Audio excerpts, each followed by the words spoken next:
Fade in. Interior motel room. Day.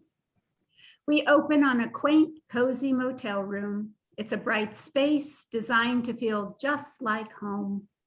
Correctional officer offstage. Here you are, miss. The door opens.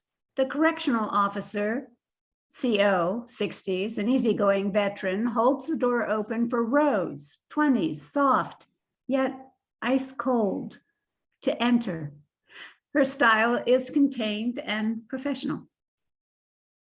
I'm sorry, but I gotta search your purse. But they searched it at the gate. Well, I know, but it's protocol. See, a few years ago, an inmate tried to escape with something his wife snuck in here, so, just better safe than sorry. Rose pauses, then nods Of course. and hands her bag over. He removes items, wallet, phone, keys, makeup. Rose abruptly averts her gaze to check out the room. She inspects the walls where paint has flaked off, aged cracks peeking through. The cracks are like a path leading her to the tiny kitchen. Rose opens a cabinet. It's empty. Oh, all cooking utensils are banned. An inmate broke a plate and slit his girlfriend's throat with its shard a few years ago, so. Oh, I'm sorry. I didn't mean to scare you, miss. It's fine. The general public always forgets how dangerous these animals can be. Right. She runs her fingers over a tiny kitchen table. They come away covered in dust. The CO removes a small container from the purse, pops it open, and pulls out 2 tampons. So, you're the famous author Rose Thornton? The one and only. And this is your first time? Is it that obvious? The CO takes out an old worn copy of Watership Down. A slight smile warms his features as he flips through the pages. My grandkids really adore your book. I mean, they can't get enough of them. He gets lost in the novel. It's ripped and worn pages flying by with flashes of highlighted words and phrases. The favorite thing about those books is that no matter how hard the world tries to tear them apart, the family always fights to stay together. Beside the table, Rose inspects a shelf of children's toys and books, all too old for any modern kid to enjoy now. That's so sweet. Tell the little dears I would be happy to meet them one day to pick their brains on it. Oh my God. They would love that, miss. Rose picks up a doll from the rack, its hair sticking up all over, shirt torn and one leg detached from the body, but hanging on for dear life in her pant leg. And between you and me, the prison process and the whole situation is awkward at first, but spouses and families take to it pretty quickly. Rose turns the doll around to find a giant P written in Sharpie on the doll's cheek. Odd. I won't be back again after today. The pages stop flying. Oh, He shuts and sets the book down, continuing his search. Rose's attention finally settles on the bed, the freshest thing in the room. She pushes down on the mattress, testing its firmness. pillows and sheets are thoroughly cleaned after every visit. I mean, cleaner than most hotels, I can tell you. The CO finds a glasses case. It doesn't rattle when moved. He's about to open it. On the nightstand is a basket filled with complimentary towelettes, lube, and condoms. Utter disgust crosses Rose's face. The CO sees this and sets the glasses case on the table. Rose ponders this. Would you like me to remove those? Leave them. The CO nods, uncomfortable that this young woman is uncomfortable. I'm going to leave your purse by the door, but I'm going to take your keys, mace, earbuds, cords, you know. He realizes that Rose isn't listening. She's staring at a painting hanging over the bed. We can't see what it is. The radio on his shoulder chirps to life. A voice on the other end gives an inaudible report. Yeah, copy that. Well, if you're ready, I'll bring him in. Rose doesn't take her eyes off of the painting. Go ahead. The CO takes his leave of the room. Once the door is closed, Rose tilts her head to listen. Silence. Quickly, she hikes up her skirt, reaches down below, pulls out a bloody tampon, and tosses it in a nearby trash can. Rose locks her gaze back to the painting. Her eyes flutter as footsteps and voices start to muffle closer and closer. The door bursts open. Rattling chains draw Rose to turn and see.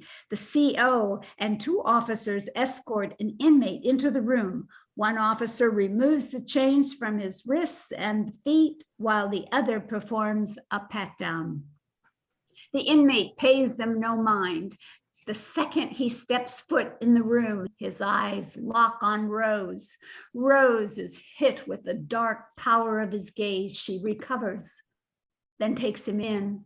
The inmate, 40s, a mixture of a young boyish charm and an old dog that's been kicked, is incredibly thin beneath the plushy prison uniform. Now, you're permitted a 1-hour conjugal visit with this young lady here. We're going to uncuff you, but we will be outside the whole time. Now, Miss Thornton, you can knock on the door if you feel anytime you want that you want to end the visit early, and we'll come right in. Do you both understand? The inmate nods. Okay, The other officers take the chains and leave the room. we will leave you to it. Enjoy your visit. The CO leaves, the door closes, and the silence returns. But this time, it's different. Rose and the inmates stare at each other for what feels like an eternity. They want something from each other, both deathly afraid to say what it is. The first to move is Rose, going for her purse resting by the door. The inmate immediately moves out of the way. They pass each other in an awkward sidestep. Rose sets her purse on the kitchen table and pulls out an envelope, worn like someone read it like crazy. She reads it. Charles Leonard Reese, I presume. Almost resigned, he nods. And you prefer to go by Chuckles? Now he perks up. Yes, ma'am. He sits upon the bed. I'm glad you got my letter. Why, I got all of your letters. All 115 of them. Bit excessive. I wanted to meet you. I wanted to see you. I can't believe you're here. Rose pulls one of the chairs over and sits before Chuckles, not too close, and holds the letter up to him. I'm a huge fan. How did you get my address? It's printed at the front of your books. No, that's the publisher's office. Your first 15 letters went there, but the rest came to my personal home address. He smiles like a naughty boy. Do not lie to me. How did you get it? Your publisher, Peggy. Rose takes a deep, unamused breath. She enjoyed my 14th letter. She said that she could relate so much to my writing and that my writing had gravitas. Gravitas. Rose is stone. You're surprised? Honestly, no. But she was a very dear friend. I didn't think she'd betray my trust like that. Rose's eyes start to well up. I'm sorry. He starts forward to comfort her, but she holds her hand up, halting him. Why did you reach out to me? I wrote why in my letters. Didn't you read them? I did. You inspired me. Rose's eyes travel to the upper corners of the ceiling above the bed, then to the other corners of the room. I taught myself everything I need to know, but I want to get better.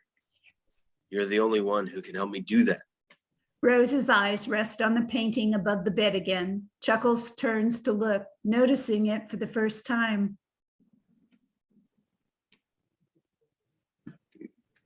You like Edward Munch? I love him.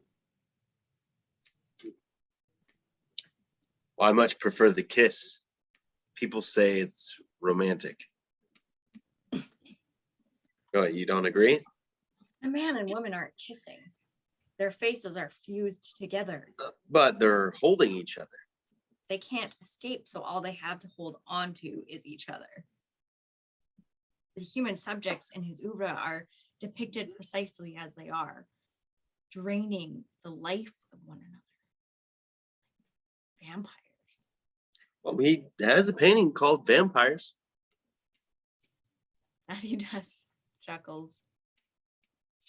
But what does one expect from an artist who endured anxiety all the time? Creating was his only release. They admire the painting for a moment.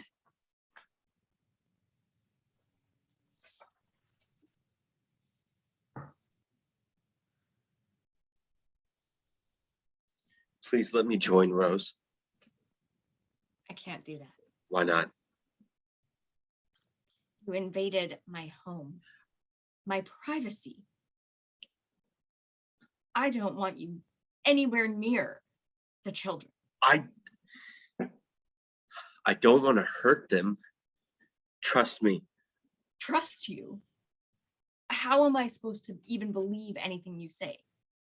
Those things that you wrote about in your letters, the attack dog you keep bringing up,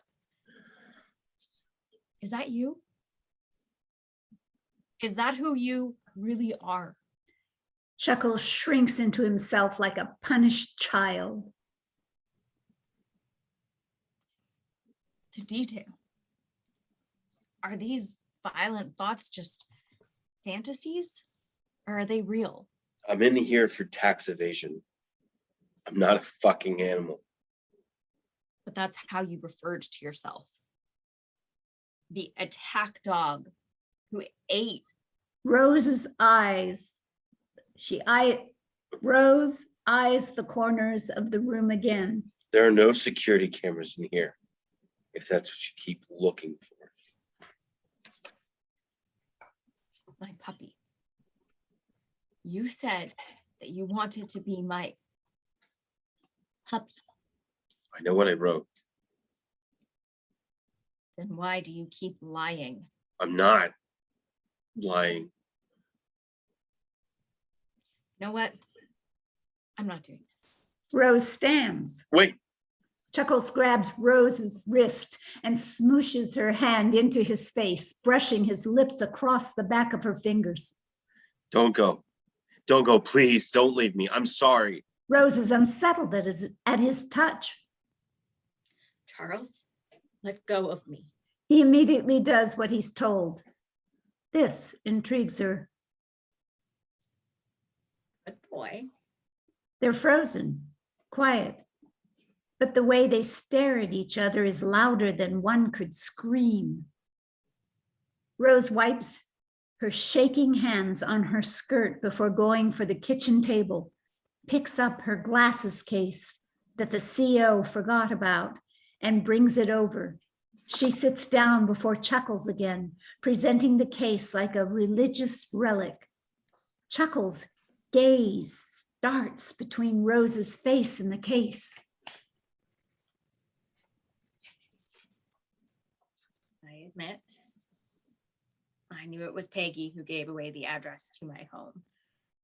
I mean, I suspected since she started fawning over you and those things you had written. Peggy became overly critical of my books as time wore on. I'm relieved that you confirmed that for me. Because Rose trembles. It's okay, Rose. Rose shakes uncontrollably, but bears down and finally brings herself to open the case. because having to let go of her was horribly wild. Once Chuckles lays his eyes on what's inside, he blinks in disbelief. Is that? The wheels behind his eyes turn faster and faster until it finally registers. He swallows, choking on his own spit. Go ahead. Prove it. Now it's Chuckles' turn to start shaking. Chuckles reaches in and pulls out a crumpled napkin with a big red wet spot at the bottom. He opens it up, revealing a single juicy human eyeball. Chuckles lets out a mix of a laugh and a sob. Rose drops the case on the floor and lays a comforting hand on his knee. This is such a precious gift. What do you say when you're given a gift, Charles? Thank you. Oh, thank you, Rose. Chuckles tilts his head back and puts the eye into his mouth. He bites down. He savors the taste. Rose watches so intently. Chuckles swallows, lets out the most pleasure-filled sound. Oh, God. Oh, I haven't tasted that in 9 years. So it is true. Rose uncrosses her legs. The girls were all homeless youth that you counseled. Yes. How old were they? They range from 14 through 23. Specific attributes? Most happen to be pretty. Always the nice girls who felt alone, like no one was there for them. I would be a dad to them, and they would be mine. How would you get them alone? I invited them back to my place to smoke weed. Easy. I offered them a drug drink first. Once they were passed out, I'd take them to the Boneyard. Rose pulls her chair closer to Chuckles. What would you do there? I'd strap them down because that's what they wanted.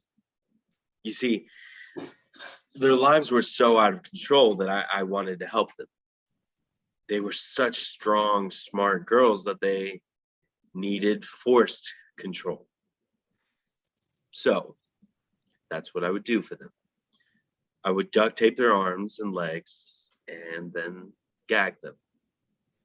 Rose's knees touch his. I would wait until the drugs wore off and they came to. They'd open their eyes and watch me as I moved about the space around them. They'd see the attack dog. How did they react? They'd hum. Well, they'd hum quite a lot. They'd strain against the tape feebly. Now, tears would fall from their eyes, but that's normal for strong women. It's hard for them to accept the safe loss of control at first. Rose slowly starts to edge her skirt up her thighs. When they were alert enough to understand what needed to happen, they were almost beautiful because they were almost free. I have a jaunty scarf that I like, and it's very fashionable. I wrangled it around their throats and I strangled them. She rolls her skirt up. Their faces turned as red as the scarf and their eyes bulged. They'd hum loudly and then they would grow silent. And then they would stay silent. Why did you do this?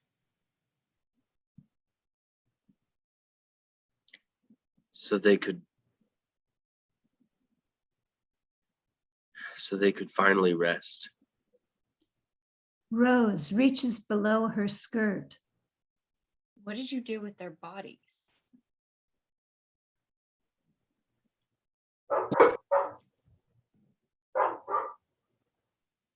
I would take them apart and dissolve them in acid.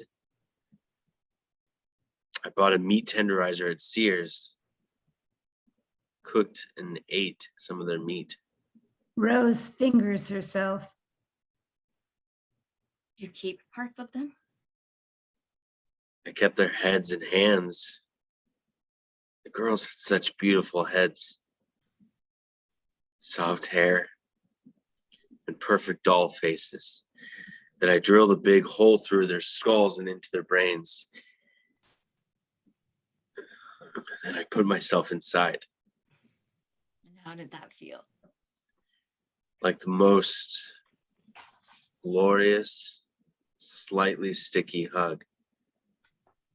Brains are much softer than pussy. I can imagine. I took that control off of their shoulders and I got to keep them with me. Always. Until the day I was arraigned.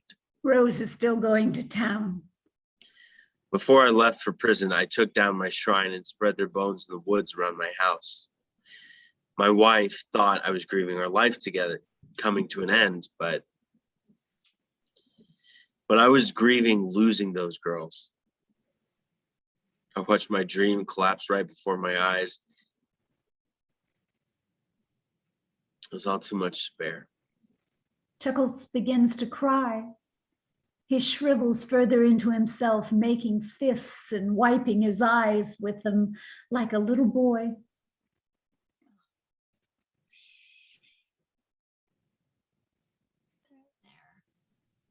Rose, still fingering herself with one hand, uses the other to unbutton her shirt, exposing her breast. My sweet baby. Come here. Rose guides his face to her chest. Here. Put this in your mouth. It'll make you feel better. Chuckles starts to suck on Rose's breast. That's right, my baby. There you go. Do you have a mother? Father? Mhm. Do they visit? No, they don't love me.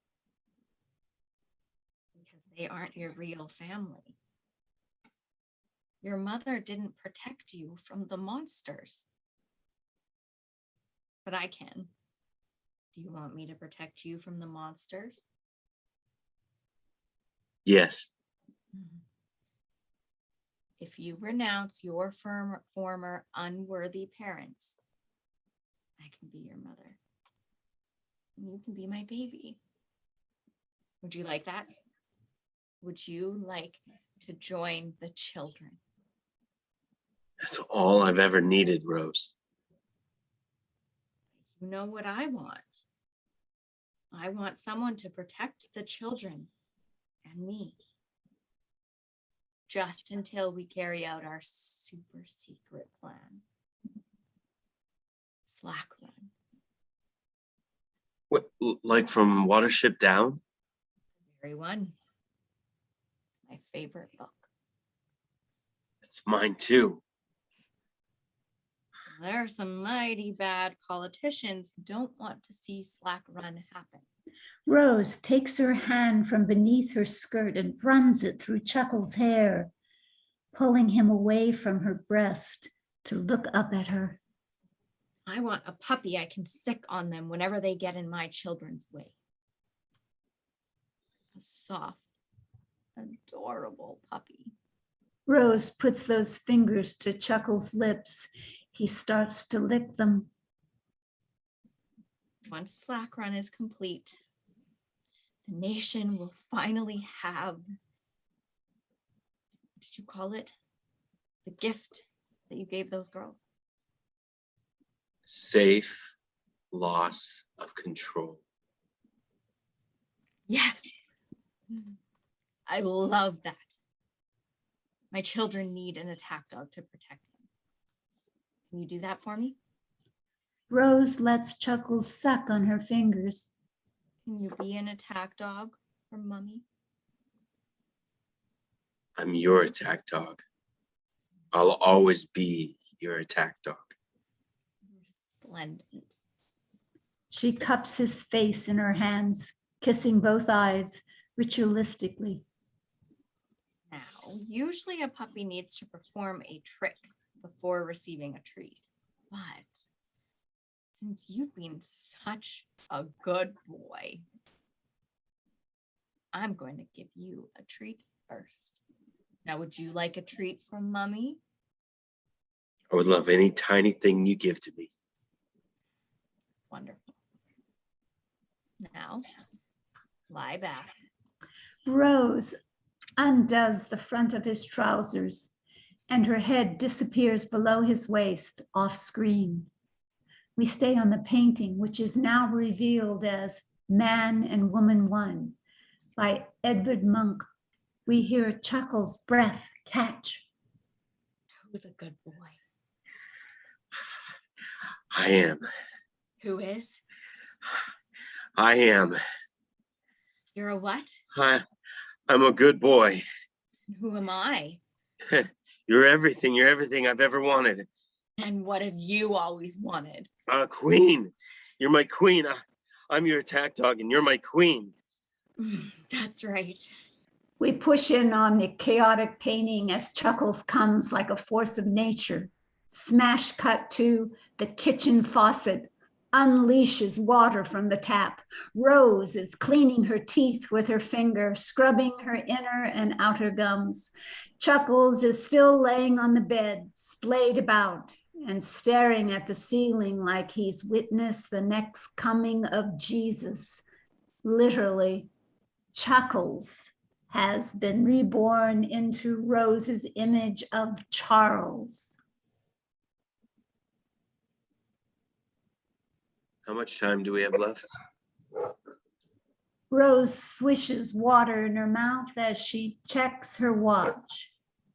She holds up 2 fingers and a thumb before spitting into the sink. So now what? Rose grabs a couple of paper towels, wets them, and cleans under her skirt. Everything, my dear. She locates one of her tampons, unwraps it, and smiles the sweetest smile at him as she inserts it. Black Run is coming closer and closer each day. It's so exciting. Rose throws the applicator into the trash can. Then she walks over to the complimentary basket on the nightstand. I feel useless to you stuck in here. I feel dumb. Oh, my sweet, you're not dumb and far from useless. She pops open the lube and starts to dribble some onto the bed sheets. Quite the opposite. You're exactly where you're destined to be. She puts the lube back and opens a condom. She thinks about it, then grabs another for safe measure. Remember those monsters I told you about? Well, some of them are in this very prison. They're even housed in the same block as you. Rose tosses the condoms and their wrappers into the trash. These monsters are set to be released soon because they have information about Slack Run that they plan to tell the public. this gets out, Mummy and the children will get the death penalty. Do you understand? Yes. I don't want anything to happen to you, my queen. I know you don't, puppy. Rose opens the towelettes and cleans her hands with them. That's why I need you to stop writing to me. Charles whimpers. Just for a couple of weeks. Here, come here. Charles stands and goes to her. She places his hands upon her breasts, pressing his body against hers. Just for 2 weeks. So the guards won't suspect anything. Those pigs don't deserve to know about Slack Run. Not like you do. They wrap their arms around each other, looking into each other's eyes. At the end of those 2 weeks, you'll hear from me. My puppy. I'll write you a letter giving you the names of the monsters who stand between my children and the race war. I'll wait for that letter. He sways her back and forth. Then what do you want me to do with those monsters? Have yourself a feast. Take them to the Boneyard. A loud banging on the door. Miss, time's up. If you're decent, we'll come in. Charles looks at her with all of the love in his heart. Rose feels the heat and it fuels her. Miss Thornton? Yes, I'm decent. Rose and Charles smile at each other as the CO and the 2 officers enter the motel room. All right, inmate, time to go. Yes, boss.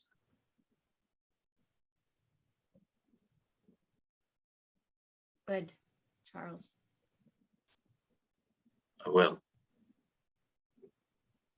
They separate and Charles goes to the door, letting the officers chain him up.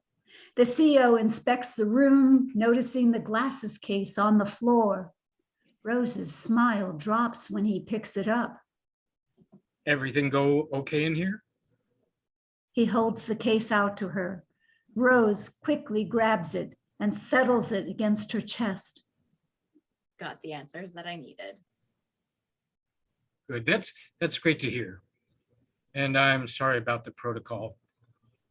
Got to go through your purse again. By all means.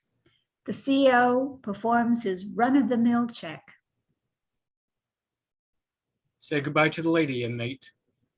Rose turns to see Charles all chained up and halfway out the door. Goodbye, Rose. Goodbye, Charles. She waves at him and he beams, keeping his eyes locked on her until the officers lead him out of sight. All righty, miss. You are all cleared and ready to go.